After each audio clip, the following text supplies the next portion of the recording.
All right, so before we move on, I quickly want us to check a few things here, right? So you realize that when we get here, and let's say we want to create like a new account, I'll just say test user 12 at gmail.com, and then we come and then we say test user, and then we come and say user test user 1, right? And you see, when we submit this, we realize that, yeah, I mean, the account has been created, right? The account has been created, but we can still see that like this model still stays, right?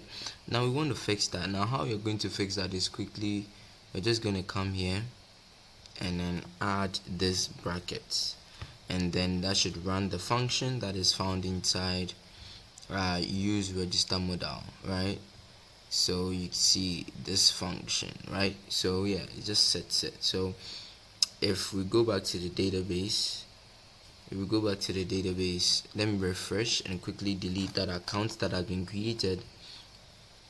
So I'm deleting this one, and then I'm coming back to redo it. All right, so as you can see, as we did, it left and everything is okay now. Okay, so for that we will just write our own functions to take care of all these other things, right? Okay, that's cool. All right, let's move on to the next thing. Right, so now that we know that our sign up works, we want to be able to work on the login functionality, right? So in order for us to be able to work on the login functionality, we need to first of all come, right? So as you can see, when I click on login, nothing comes, and when I click on sign up, it works, right? Something shows, right? So in order for us to be able to work with this, we need to first of all go to the hooks, and then we need to create a copy. So I'll just do my Control C to copy and then Control V to paste, and then I would rename by pressing F2 if I am using Windows. I think enter for Mac, you just press enter to edit the name, and then with this I'll just say use login model, right, .ts, and then inside this use login model.ts, all I'm going to have to do is to take this, right? I just selected that part, right, and then I did Control F2 to get all of them to edit. Then I'll say what capital, so use what, so yeah, login model, right? So login model. Alright, so you can see that it's working like we expected to, nothing else to really change. And yeah, I'm very sorry you are seeing all these red marks. I don't know, my VS Code has been acting out lately. I do not know why it has been behaving like that these days, but yeah, I'll definitely make sure that I fix it. But don't worry, it wouldn't give you any errors or anything. So let's move on. So basically we have the hook section done well, and then what we want to basically do is we want to be able to come to the, you see, I was mentioning that, you see, this one, the reason why the sign up is able to work when we tap on it is because one, we have enabled that using the hooks, and then two, it is available over here, right? So what we can do is we can basically just, let me just copy this and paste it here, right? And then change this to login model, of which we are about to create, right? We're about to create this login model, but how are we going to create this login model? Let me quickly collapse the hooks and come here. You see the register model here. I'm just going to do my Control C, Control V to copy and paste, and then I'll say what, login model. Alright, then I edit the name like that. Then I'll come here, and then I'll come and change this to what, login model, right? And I'll copy this, I'll come right at the edge here, the bottom, and I'll come and paste that. When we go back into our app.tsx, we should be able to import that. Alright, it has been imported nicely. That is awesome. So when we go into here, as you can see, this is already our register model. Don't worry about it. what we want to be able to do is we want to be able to make sure that when we hit or when we click on this, we're able to show this model, right? So how are we able to, how would we be able to do that? We quickly have to go into the user menu, which is going to be inside the nav bar. So user menu here, and then we are quickly going to scroll down to this part, this menu item here, right? So this menu item is basically going to be what? Login modal dot on what? Oh, sorry.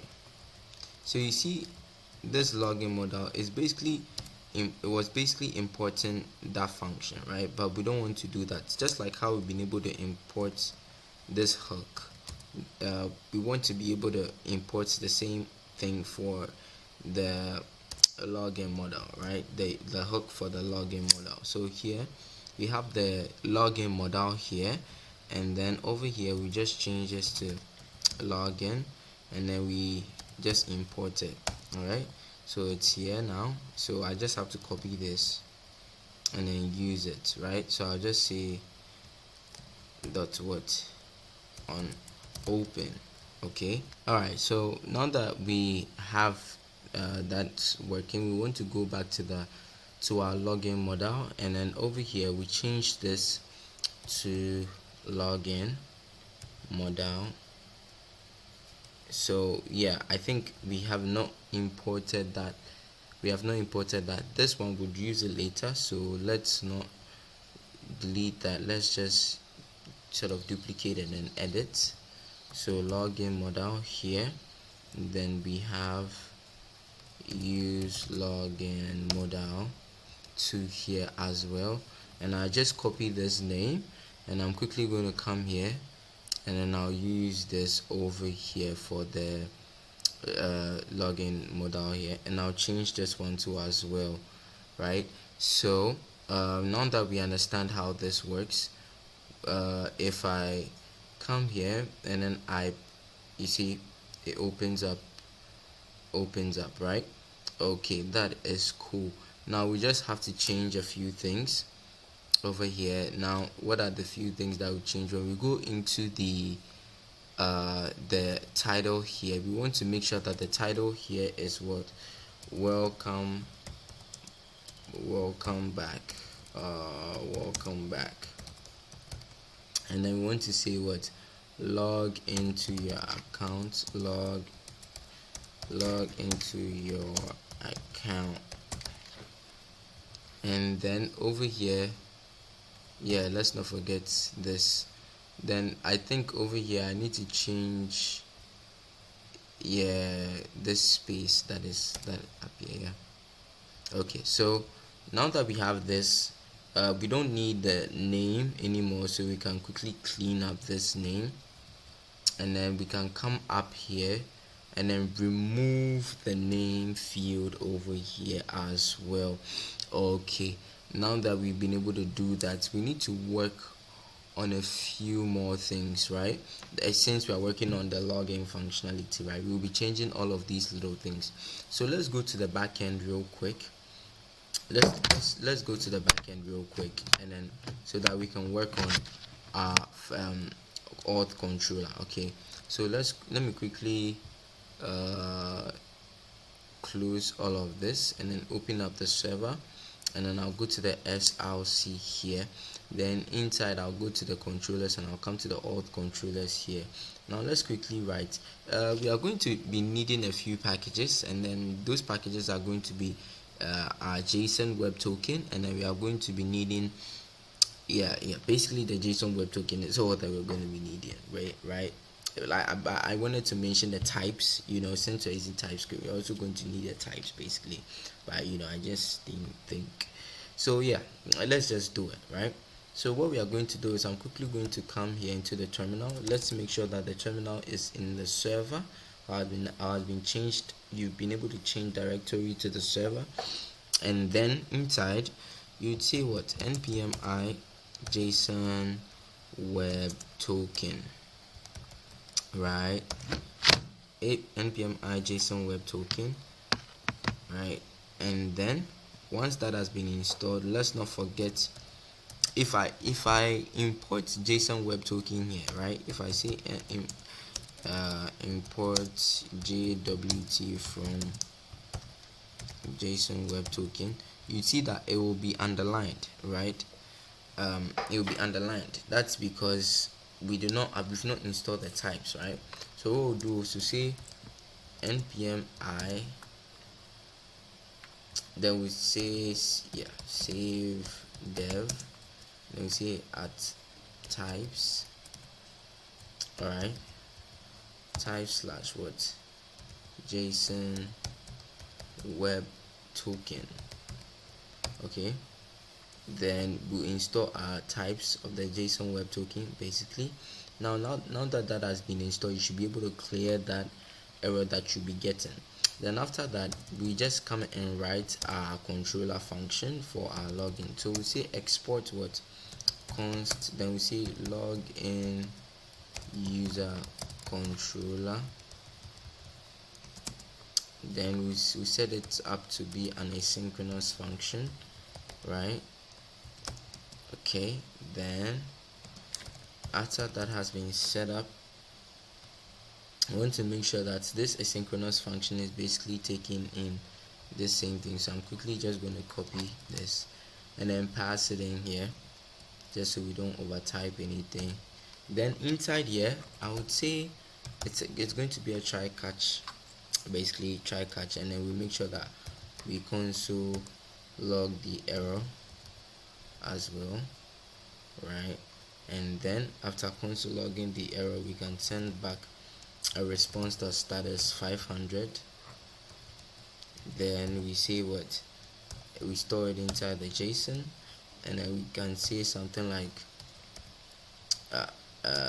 so inside here we say message, right? So inside the message we say something like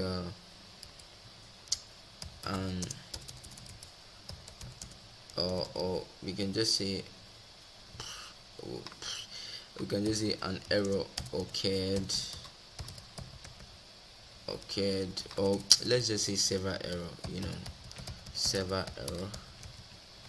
Okay, right, or something went wrong sounds much more, something went wrong.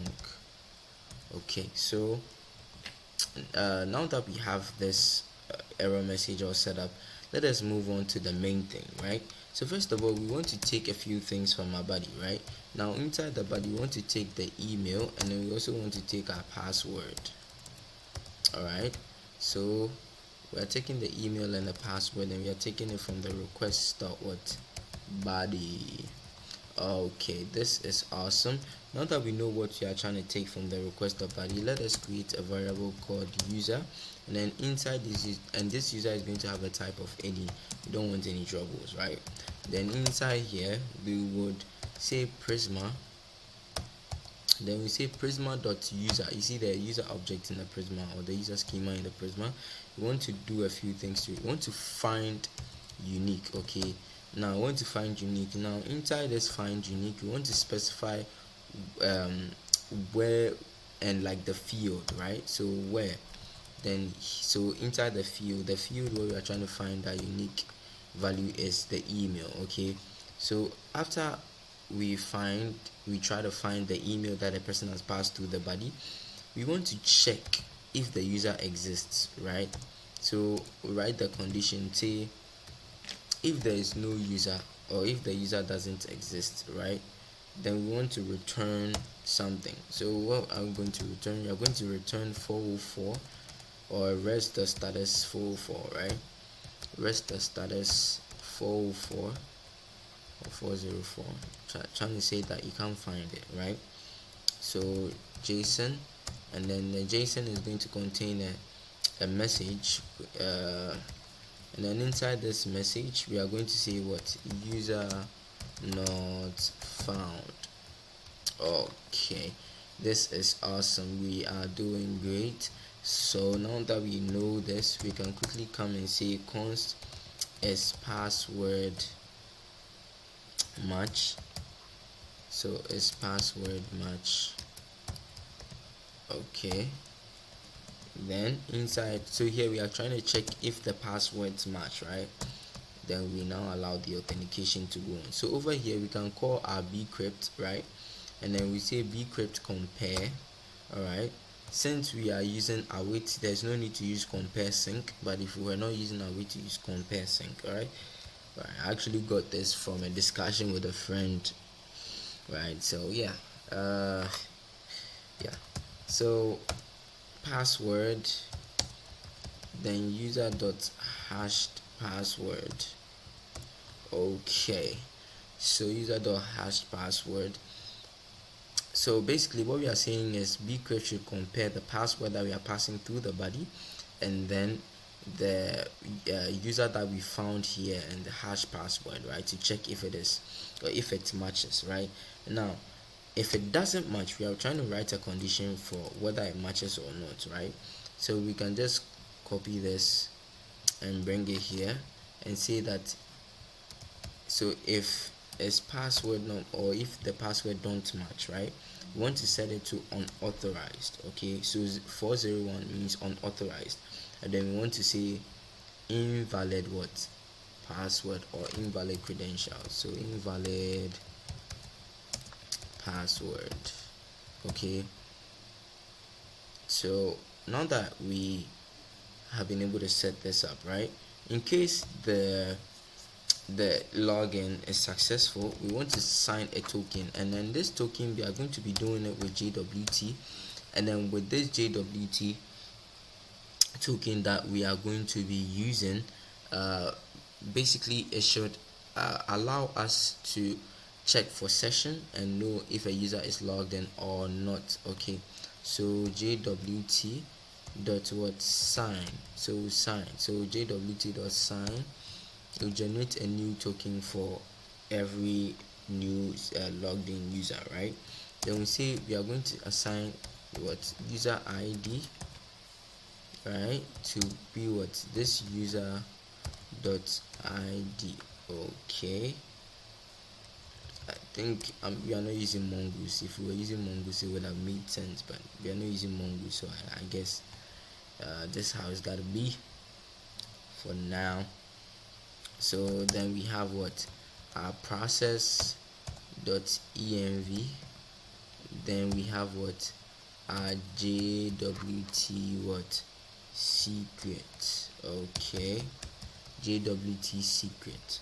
All right, then if we like, we can add something that would make us if we like, we can add something that would allow us to, like, maybe set an expiry date or something. Looks like we keep getting an error here. Let's see what it is. It says what no overload, unable to compile. Okay, I'm sort of not getting I'm sort of not seeing what the error is though, but yes, and let's not forget we have this one too as well, right? Okay, so it's working now, and I mean I don't want to assign an expiry to the token, so let's just leave it like this, right? Then now that we have the token being assigned, we want to be able to respond what the new token, right, and the user if we want to. Okay, so we can just say rest the status, then we can set that status to be what 200.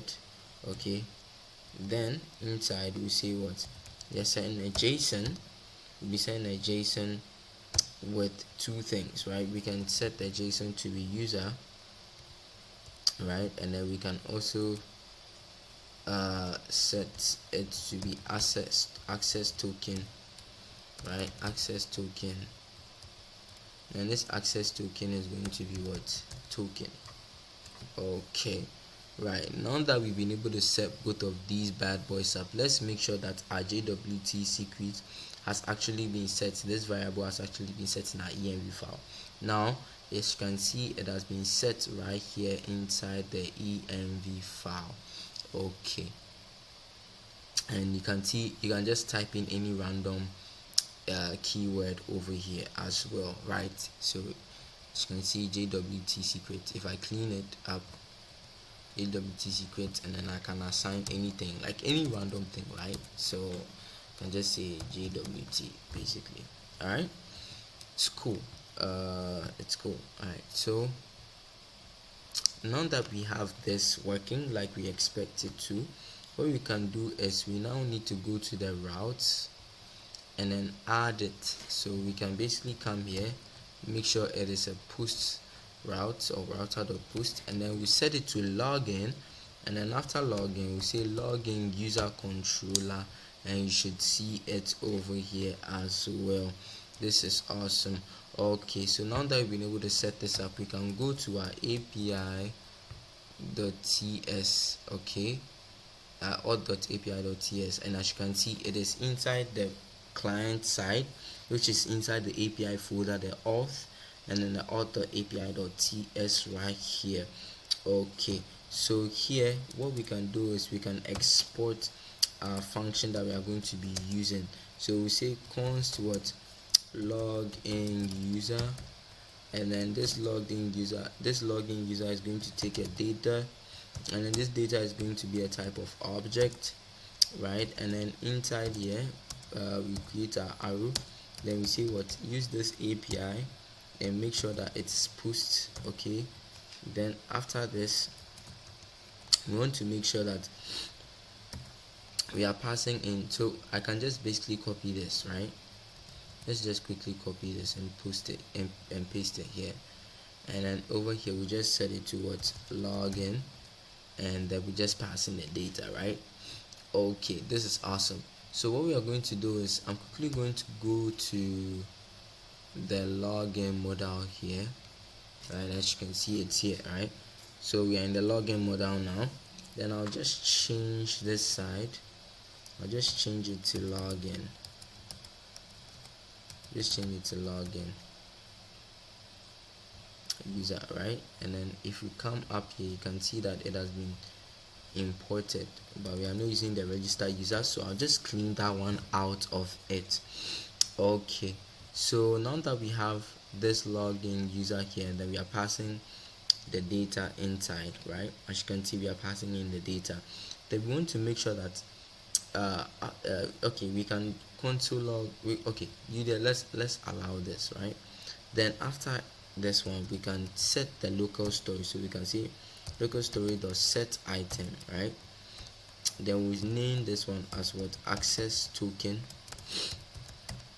and then this access token is basically going to be in the res dot data dot what access token.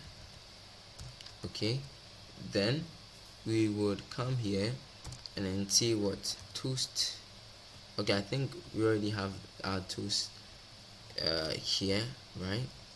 So over here we can just say something like so logged in successfully. Okay, logged in successfully. Okay, then we can set our login modal to be on close. All right. Okay, so this is awesome. This is awesome actually. This is really cool. All right. Basically now that we've been able to set up a login, let me just open this, see if we need to change a few more things. Okay, it's okay, this place says register, but we need to make sure that it is saying login and not register. Okay, so login, this should be okay for now. Let's just test our login and make sure that it's working, but before that we need to register a user, because I cleaned up the database. As you can see, I cleaned it up, so we can start by testing with our test user. So we can say test@gmail.com. We say test should be the name, then we can say test as the password, then we'll create the password, we'll create the account basically. Now the account has been created, as you can see, right? And then now we want to log in, right? we want to log in. So I'll just say what's test@gmail.com, and then we set the password test, and then continue. Okay, it is telling us something went wrong. Okay, something went wrong. Where would something go wrong? It says, okay, where invalid. Okay, it's quite strange. It's quite strange actually. So I mean, it's telling us that, okay, let's quickly check the database. Okay, so we have our test, right? It's either within creates the password well or something, right? So let me quickly clean this up, right? Quickly clean this up, and then I would let me go to the route section and just randomly save it so that the server restarts. Okay, so as you can see, it has been restarted. Let's go back to the login model here. Okay, and then yeah, then let's quickly rerun this and see what happened. I'll quickly just refresh this. Let's create an account, say test, right, at gmail.com, and I would say test, right, and I'll come here and use the same password as test. Okay, then we'll continue. Okay, it just created the account for us. Nicely done, right? Let's try to log in.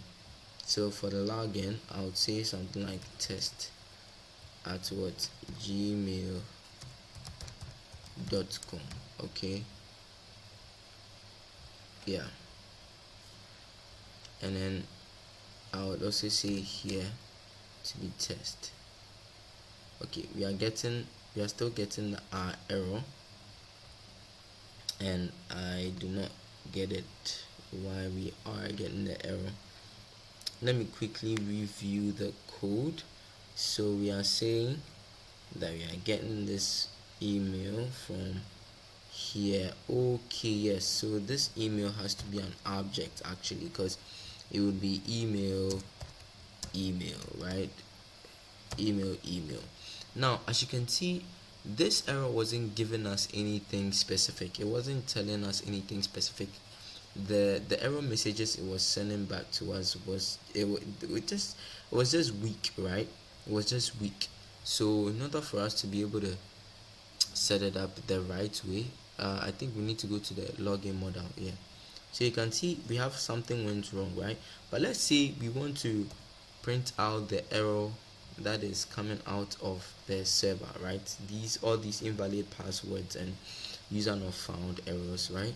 What I'm going to do is I'll go to the login model here, and then you see over here, so okay, so I'll just set an or operator here, and then I'll say what, error dot response dot data dot what, message, basically.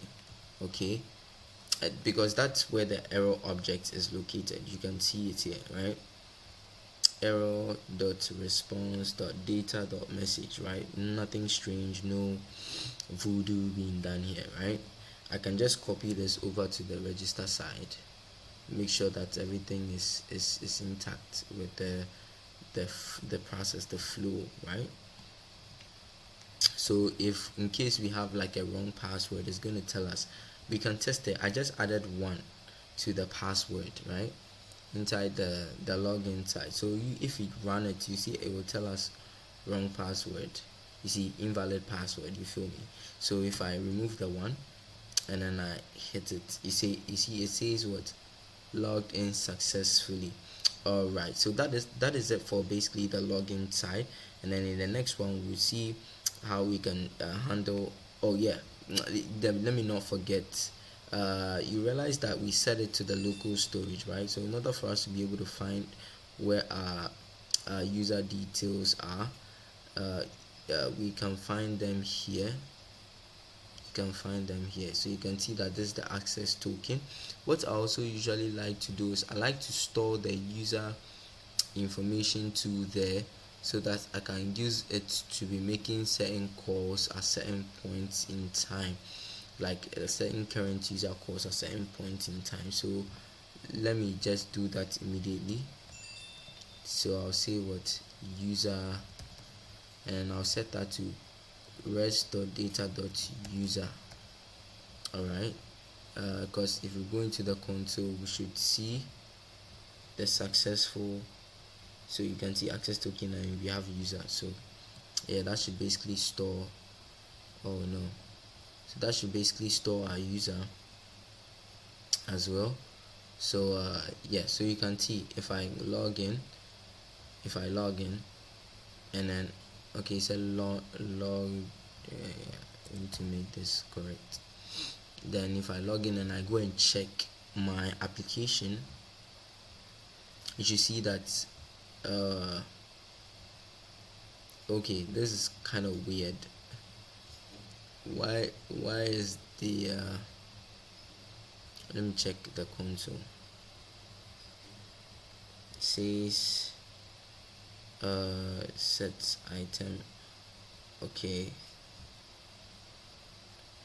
it says so yeah, so it basically what it's doing is it's recognizing this as an object. That is why it is storing it as an object, saying object. So what we can do is can use json.stringify, right? json.stringify, so that it turns it into a string and saves our information there. That is very important. So I will just refresh, come here, log in, and I'll say what's test@gmail.com, test. Then I would log in. As you can see, this is the user information, and then it just stringifies it. And then when we go into application, you can see that the user details are as shown below. This is awesome. Now you know how to implement login inside your full stack application with Prisma. In the next one, we'll go and see how we can work on getting the sessions and basically working with signing with Google and the rest. Right, thank you very much. I'll see you in the next one. Bye.